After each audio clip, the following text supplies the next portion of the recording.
How do you say no without ruining your reputation? There's a principle that I want you to really consider before going into that conversation. Your goal is to come off as a contributor who craves focus, not a complainer who's just craving less work. That's important as you prepare for and then enter that conversation. A couple other tips you really want to consider are, first, when you're going into that conversation, share your good intent. Before you describe your project load, before you talk about the facts or your concerns, make sure you start by sharing why this is important for you, why it should be important for them. So share your good intent. You might say something like, hey, I wanted to have a conversation with you about my project workload. I want to make sure my focus is exactly where you want it to be.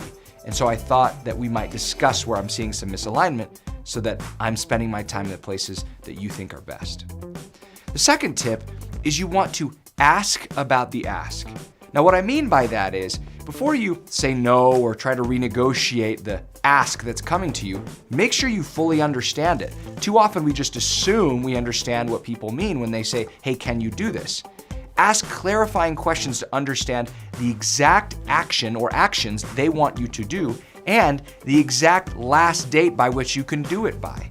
Once you ask the ask and really understand more clearly what's being requested of you, then it's much easier to understand if you really do need to say no. Maybe you don't need to fully say no. Maybe you'll discover that you just can say no for right now, but you're able to say yes a little bit later. Or maybe you can't give full action to what they're requesting, but you can give some of it. Or maybe you can offer expertise rather than action. So when you clarify what the ask is, it makes things a lot easier for you to know if you can do that request, if you need to renegotiate what's being asked, or if you need to decline it completely.